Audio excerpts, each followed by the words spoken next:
You can do the fishery advisory.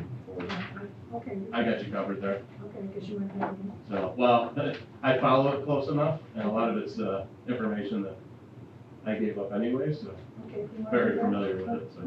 You're ready.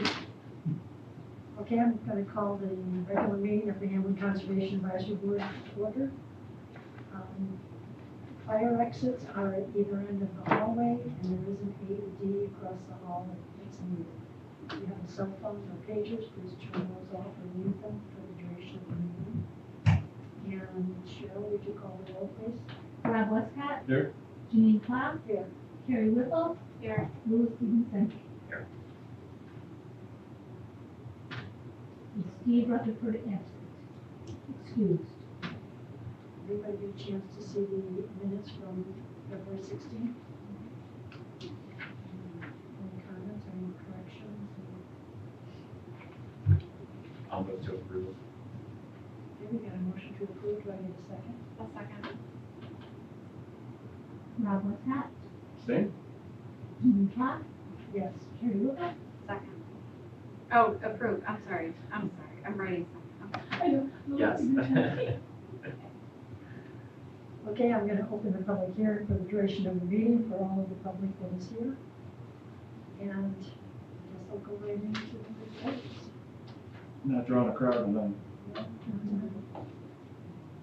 well, I was at the planning board meeting on March 4th. There were no public hearings. There were several agenda items. The first was a special use permit for McKenna Smith at 240 Morton Road. She has certificates for dog grooming, and she wants to open a dog grooming salon at her home on 240 Morton Road.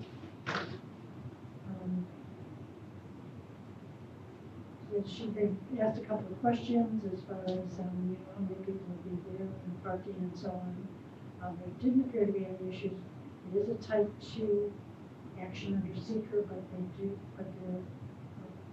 public hearing does have to be scheduled for a special use permit, so she'll be back to the planning board on April 1st. Second thing on the agenda was the Brockport Yacht Club, 7493 Sandy Harbor Drive. They're seeking a conservation corridor development permit for maintenance dredging of Sandy Creek. Louis and I had looked at that a year or so ago.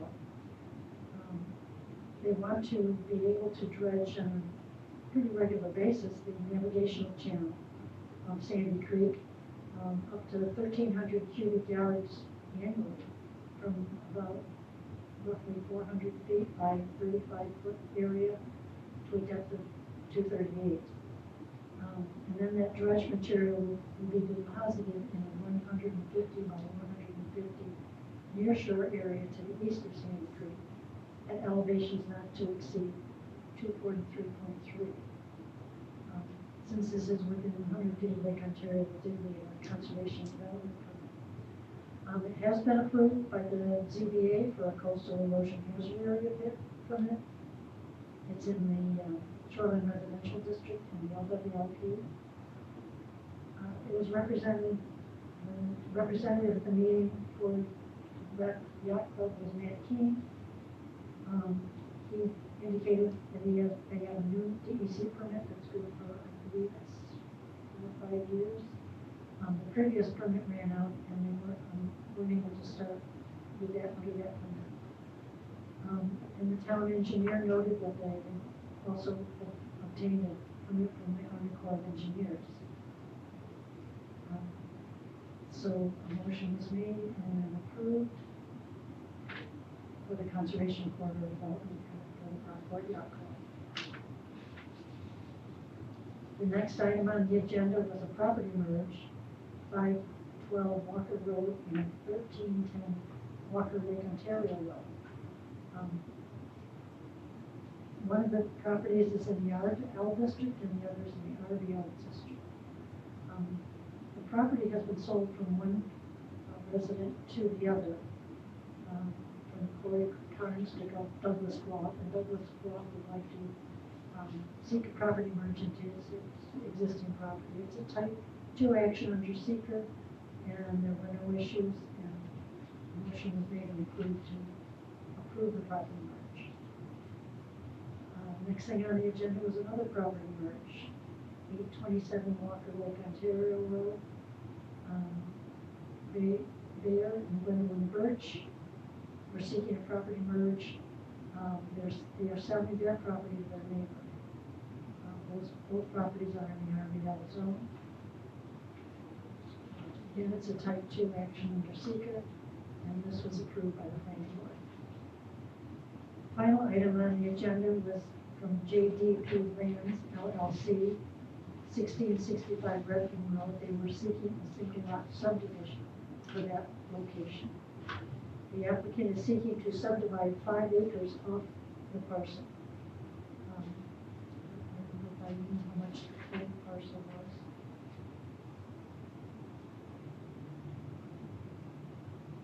I think it was originally 39 acres in my notes from that day. But then again, they want to subdivide 5 acres off the parcel. A family member is going to purchase the 5-acre parcel that contains a dwelling, and the remaining lands will be farmed.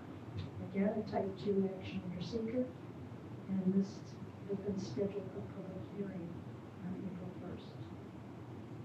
There was no discussion after the agenda, and the meeting was adjourned. So that was March 4th.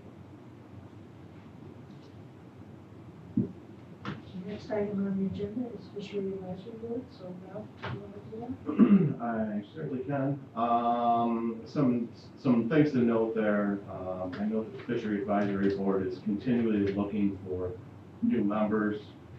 They seem to not get a giant town support individually throughout Monroe County. So there's kind of the same group that's been there for quite a long time. I know that they just went through and there was kind of a mix up with their board a little bit, and some new people have been assigned different positions. This is also their time of year, kind of going over budget stuff, updating website. They're just now doing a reprint of the Monroe County fishing pamphlet, which is distributed throughout the entire state, and actually to all of the shows that the Lake Ontario Sport Fishing Promotional Council goes to. So they're doing a reprint on that through Visit Rochester. The Fishery Advisory Board doesn't have a huge budget. On here it does note that they have a $4,000 budget. Most of that's spent on web design and that sort of thing, so they don't really have much of a slush fund by any means. And probably the biggest thing that's happening this week is that for the first time ever, there's the New York Great Lakes Charter Captains Conference, which was started by New York Sea Grant. Stacy's done a good job with putting that together, and the idea there is to create a conference that all of the New York State charter captains can go to and use it as kind of a reference point where there might be insurance agents doing a talk there. There could be the Coast Guard doing a talk there. Just full day of seminars to kind of talk about the trade and what more or less kind of keep everybody informed. Is that something new? It is new this year. So Stacy Fergal started in the position with New York State Sea Grant. I want to say 2020. I believe it was literally the COVID year, and finally she's really kind of catching steam and moving forward with the thing. She got a grant, and she's kind of moving forward, and this will be her first year hosting this.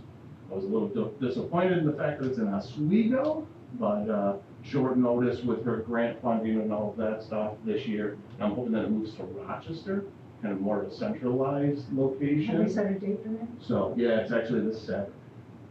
So March 30th.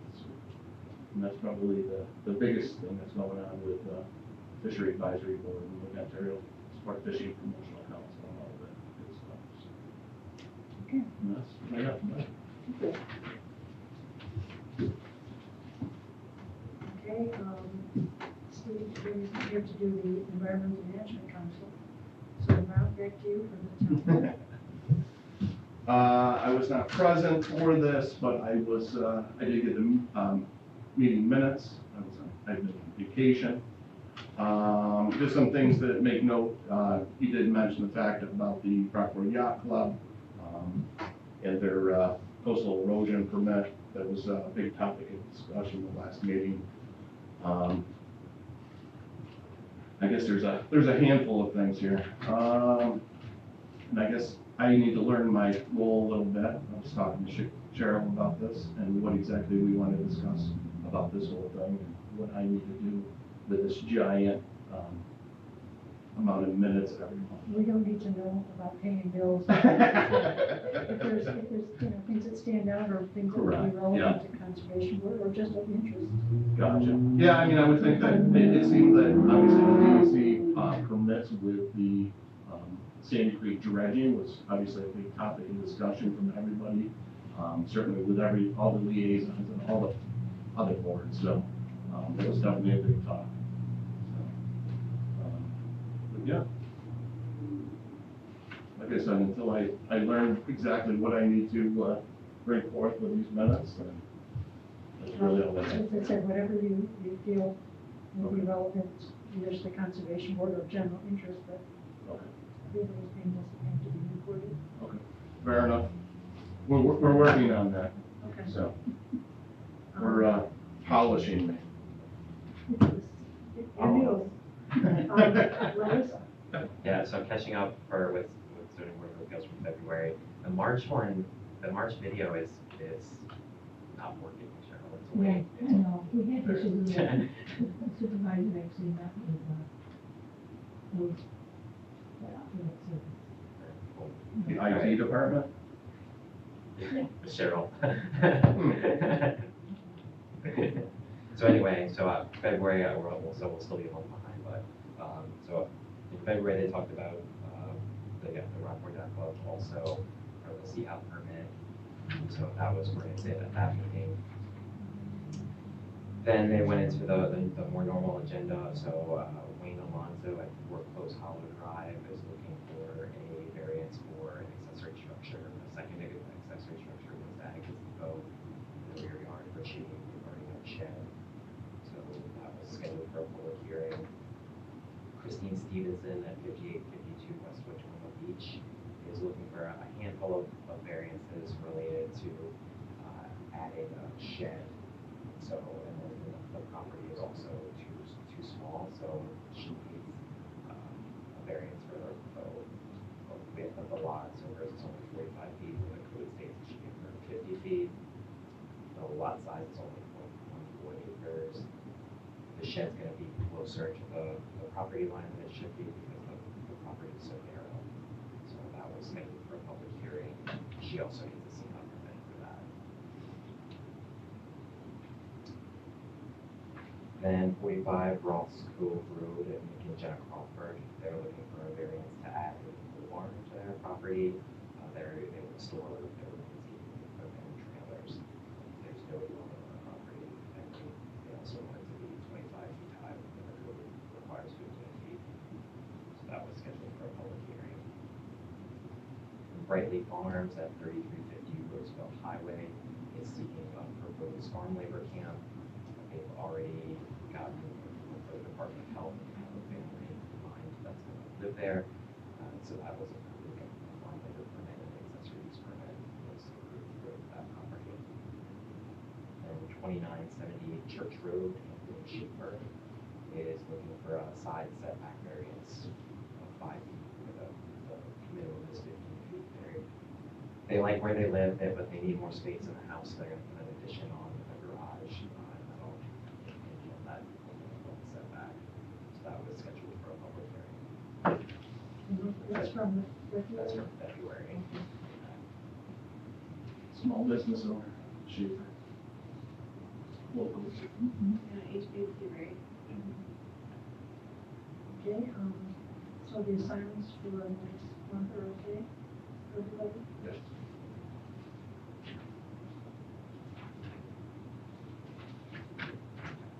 Okay, then, I guess we have, let's see, I need report from the Friends.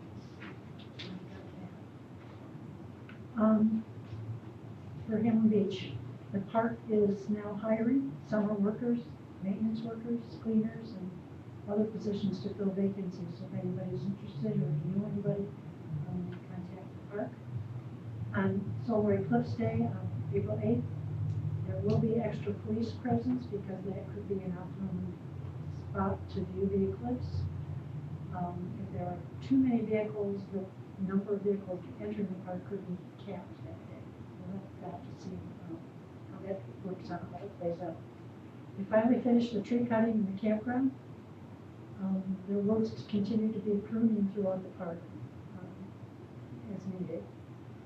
The trees in the CCC camp, there may be some work that needs to be done there, and it will be evaluated after the area dries out. 2024 is the centennial year for New York State Park System.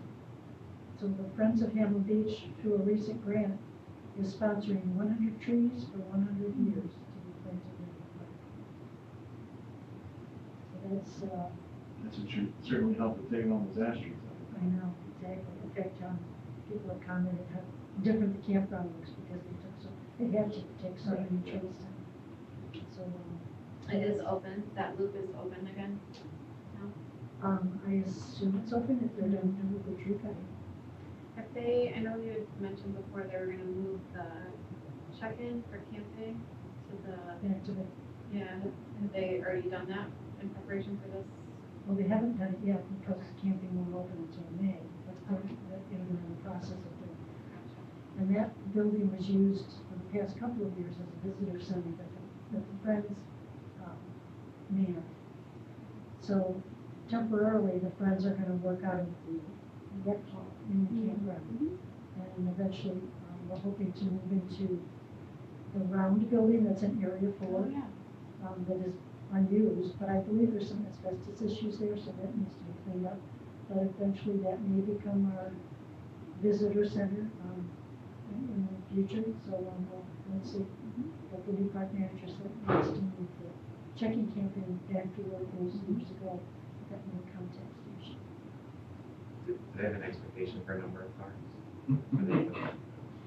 Or I know- or do just they, a would lot. they say a number of a max? They didn't mention any numbers, just that. I know that the campground's not open that time of year. The park's technically not open, so it's free entry. It is free entry. So, yeah, they were expecting it to be a big spot. It's hard to say, but when they compare this to cities that experienced the last solar eclipse that went through a different part of the country, it was gridlock. There were vehicles, and so they just said expect to, wherever you want to be that day, get there early and then expect to stay there a long time because it might take a, particularly if you're at the park, trying to get out of the park. I've been there trying to get out after fireworks. And so, it's just something to anticipate. I know at my last Friends meeting, we discussed it in the Friends, and they're basically, members of the Friends said, they're not going to the park. Because it just, you could get stuck with your hours. And you can, where we are, we can do it from home if we want to. Okay, I think that was it for that portion of the meeting, so do I have a motion to adjourn that portion of the meeting? I'll make the motion to adjourn. Okay, you have a motion in a second? Rob Westcott, Yes. Jimmy Clark, Yes. Terry Whittle, Yes. Louis Stevenson. Yes. And,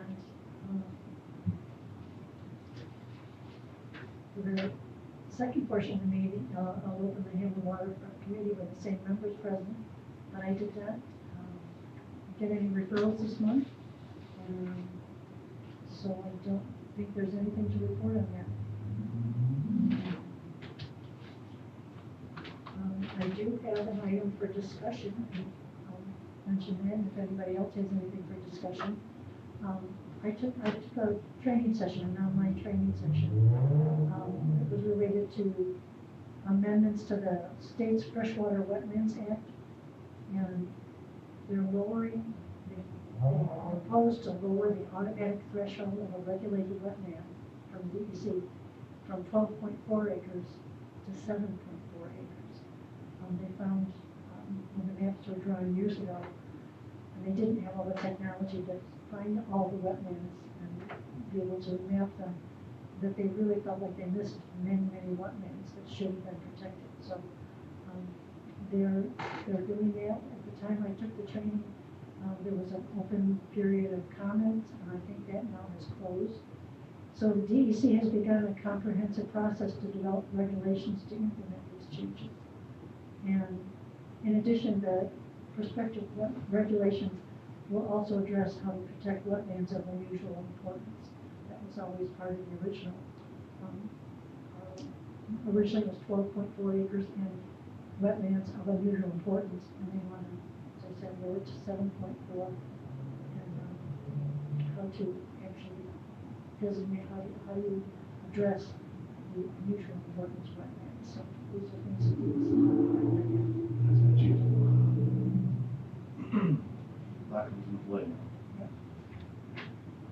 Anybody else have anything to discussion? I could throw in there that Sandy Creek pen rearing project, we got together today and assembled our net pens, and we will be hosting 15,000 steelhead in Sandy Creek. We get our fish delivery Thursday, this coming Thursday, and we'll have them for approximately 3 weeks, as long as temperatures are friendly to us. Did they implement the automatic feeding? Yes, we have automatic feeders on them. So that's still.